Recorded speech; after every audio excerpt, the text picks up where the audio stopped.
Hello hi മച്ചാമാരെ. അപ്പോൾ നമ്മളിവിടെ കണ്ണമാലിക്കടുത്തുള്ള പുത്തൻതോട് ബീച്ചില്ലേ, പുത്തൻതോട് ബീച്ചിലാണ് ഉള്ളത്. ഞാനും എൻ്റെ ഒരു ഫ്രണ്ടും കൂടെ മീൻ മേടിക്കാൻ വേണ്ടിയിട്ട് കണ്ടക്കടവ് പോണ വഴിക്കൊന്ന് ജസ്റ്റ് ഒന്ന് കയറിയതാണ് ഇവിടെ. ഇതൊരു അടിപൊളി ബീച്ചാണ് കേട്ടോ. ഇത് പല റീലുകളിലും നിങ്ങൾ കണ്ടിട്ടുണ്ടാവും ഈ ബീച്ച്. അതുപോലെ തന്നെ ഇത് കണ്ടോ, ഈ നമുക്ക് ഇറങ്ങി കുളിക്കാനുള്ള ഗ്യാപ്പാണ് ആ ഒരു സ്ഥലം കേട്ടോ. നമുക്ക് വേണമെങ്കിൽ ജസ്റ്റ് ഒന്ന് അവിടെ വരെ ഒന്ന് പോവാം. പിന്നെ ഇവിടുത്തെ പ്രത്യേകത എന്ന് പറഞ്ഞു കഴിഞ്ഞാൽ ഉരുളൻ പാറക്കല്ലുകളാണ്. അപ്പോൾ ഈ കാണുന്നതെല്ലാം ഉരുണ്ട നല്ല പാറക്കല്ലുകളാണ്. അതിൻ്റെ പുറത്തുകൂടി നടക്കുമ്പോൾ നോക്കണം, തെന്നി വീഴാൻ സാധ്യതയുണ്ട്. നമുക്ക് അതൊരു ഗ്യാപ്പാണ് കുളിക്കുന്നത്. അവിടെ വരെ ഒന്ന് പോയിട്ട് വരാം. അങ്ങോട്ട് പോകുന്ന വഴിക്ക് എനിക്ക് അവിടെ കിടന്നൊരു വടി കിട്ടി. അത് കണ്ടപ്പോൾ എനിക്ക് തോന്നിയത് നമ്മുടെ മണിച്ചിത്ര താഴി നാഗവല്ലിക്കിട്ട് പണി കൊടുക്കുന്ന ഒരു വടിയില്ലേ, ഒരു കാർന്നൂര്, ആ വടിയുടെ വടി പോലെയാണ് എനിക്ക് തോന്നിയത്. അങ്ങനെ ആ വടിയും പിടിച്ച് സംക്രന്തം വിട 2 ഡയലോഗും കാച്ചി.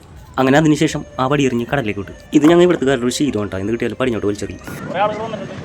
പല സ്ഥലങ്ങളിൽ നിന്നാണ് ഇവിടെ ആളുകൾ എത്തുന്നത്. നല്ല അടിപൊളി ബീച്ചാണ് ഇത്, പറയാനില്ല സെറ്റപ്പാണ്.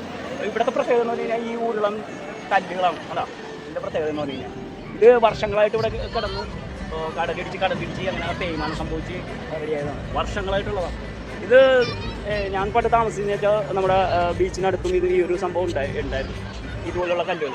പക്ഷെ അതിൻ്റെ മേളിൽ വലിയ വലിയ കല്ലുകൾ അടുക്കി കടൽ കയറ്റത്തിൻ്റെ സമയത്ത് ഇങ്ങനെ വലിയ വലിയ കല്ലുകൾ കയറ്റി അത് അടക്കം അതിനടിയിലായിപ്പോയി. ഇവിടെയാണ് ഇപ്പോൾ കാണാനായിട്ടൊരു സെറ്റപ്പായിട്ടുള്ളത്. ഇപ്പോൾ ഒരുപാട് പേര് മരണപ്പെട്ടിട്ടുള്ളത് വേണ്ട. ഇവിടെ ഒരുപാട് മരണങ്ങൾ സംഭവിച്ചിട്ടുള്ളതാണ്. അതുകൊണ്ട് തന്നെ കുളിക്കാൻ ഇറങ്ങാൻ നേരത്ത് നിങ്ങൾ മെയിനായിട്ട് നോക്കണം. ഇത് ബീച്ച് അടിപൊളിയാണ്, രസകരമായിട്ടുള്ള ബീച്ചാണ്. പക്ഷേ നിങ്ങളുടെ സേഫ്റ്റി നിങ്ങൾ നോക്കണം. നമ്മൾ പരമാവധി ഇവിടെ ഇറങ്ങുമ്പോൾ സൂക്ഷിക്കേണ്ട കാര്യമൊന്നും ഇനി ഒരുപാട് ഇറങ്ങി പോകരുത്. വെള്ളത്തിൻ്റെ സംഭവങ്ങൾ എങ്ങനെയാണെന്ന് നമുക്ക് അറിയില്ല.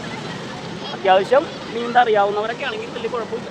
എന്നാലും നീന്താൻ അറിയാമെങ്കിലും നമ്മൾ സൂക്ഷിച്ചാൽ നമുക്ക് നല്ലത്. രാവിലെ തന്നെ ഒരുപാട് പേര് വന്നിട്ടുണ്ട്. ഇപ്പോൾ നല്ല ചൂട് തുടങ്ങുന്ന ഒരു ടൈമാണ്. നിങ്ങൾക്ക് കുളിക്കാനായിട്ടുള്ള എല്ലാ സെറ്റപ്പും ഉണ്ട് ഇവിടെ. പക്ഷേ നിങ്ങളുടെ സേഫ്റ്റിയാണ് മസ്റ്റ് നിങ്ങൾ നോക്കേണ്ടത്. ഒരുപാട് പല മരണങ്ങളും ഇവിടെ സംഭവിച്ചിട്ടുള്ളതാണ്. അപ്പോൾ നമ്മൾ കുളിക്കുക, ആസ്വദിക്കുക, ഒരുപാട് അങ്ങോട്ട് ഇറക്കി പോകാതെ നിങ്ങളുടെ സേഫ്റ്റി നിങ്ങളുടെ കരങ്ങളിലാണ് സുരക്ഷിതമായ സെറ്റപ്പായിട്ട് നിങ്ങൾ കൈകാര്യം ചെയ്യുക. ഇപ്പോൾ വലിയ തിരയൊന്നുമില്ലല്ലേ, ഇപ്പോൾ വലിയ കുഴപ്പമൊന്നുമില്ല. അത്രയൊക്കെ ഇറങ്ങി കിടങ്ങില്ല. നീന്തറിയാമെന്ന് വന്നപ്പോൾ നമ്മുടെ ഒരു പഴയ ഒരു ചങ്ങാതിനെ കണ്ടാ ബോട്ട് നമ്മൾ ബോട്ടിലൊക്കെ പോയിക്കൊണ്ടിരുന്നപ്പോൾ സീസയിൽ പോയിക്കൊണ്ടിരുന്നപ്പോൾ സമയത്ത് കണ്ട ഒരു വധൂരിനെ കണ്ടിട്ടുണ്ട്.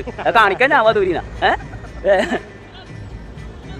ഇവനാണ് എന്നെക്കാള് ഉയരമൊന്നുമില്ല. ഞാൻ കുഴി കുഴിച്ചിട്ട് നിൽക്കണേന്നാണ് എടാ.